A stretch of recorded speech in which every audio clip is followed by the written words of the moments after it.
नमस्कार दोस्तों, आपके माता पिता, गुरुदेव और इष्ट देव सभी को मेरा प्रणाम। महाशिवरात्रि के पावन अवसर पर भगवान शिव की पूजा के साथ महाशिवरात्रि व्रत की कथा भी पढ़नी चाहिए।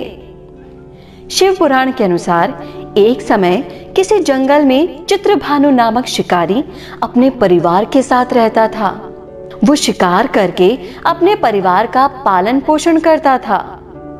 एक बार शिवरात्रि के दिन जब चित्रभानु शिकार के लिए निकला, तब पूरे दिन खोजने के बाद भी उसे कोई भी शिकार नहीं मिला।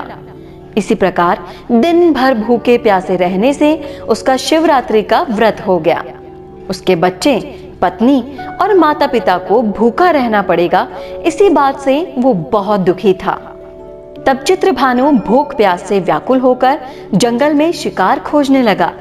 देखते ही देखते शाम और फिर रात हो गई।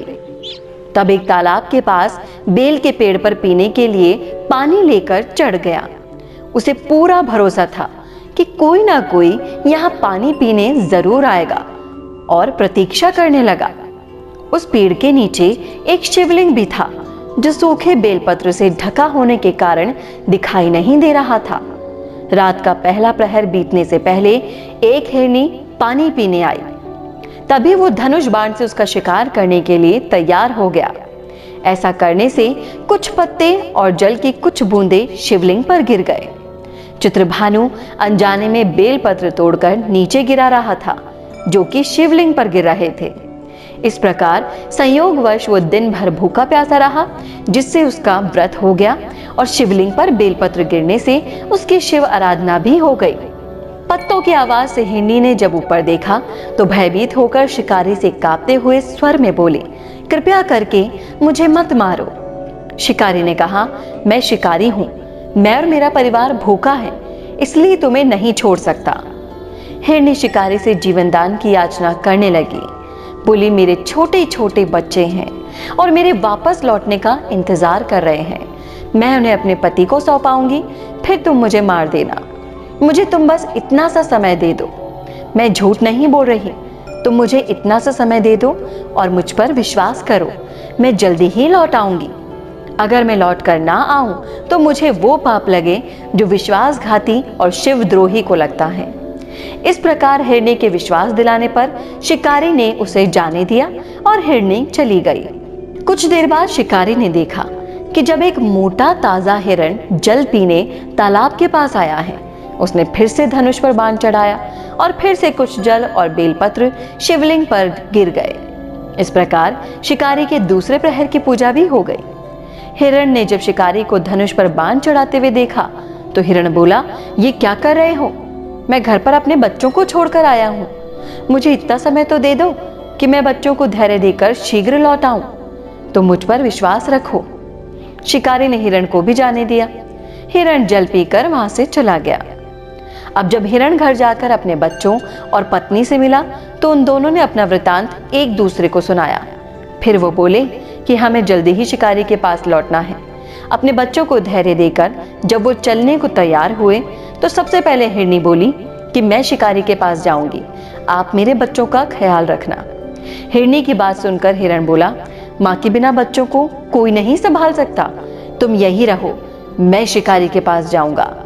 तब फिर हिरनी बोली, पति के बिना पत्नी का कैसा जीवन, आपकी मृत्यु के बाद मैं कैसे जीवित रहूंगी, मैं वहां अवश्य जाऊंगी।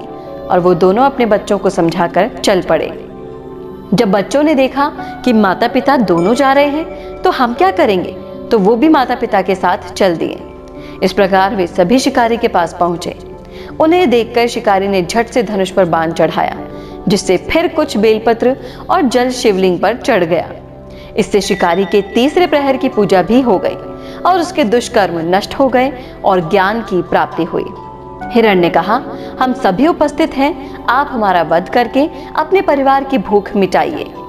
तब भगवान शंकर द्वारा दिए गए ज्ञान से शिकारी सोचने लगा कि मुझसे तो ये अज्ञानी पशु ही धन्य है, जो कि परोपकार परायण होकर अपना शरीर दे रहे हैं, और मैं मनुष्य जन्म पाकर भी हत्यारा बन चुका हूँ।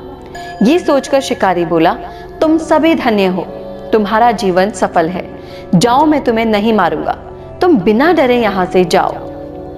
शिकारी के ऐसा कहते ही स्वयं भोलेनाथ वहां प्रकट हो गए और बोले, चित्रभानु, मैं तुमसे प्रसन्न हूं, मनचाहा वर मांगो। ये सुनकर शिकारी भगवान के चरणों में गिर पड़ा। उसकी आंखों से आंसू बहने लगे।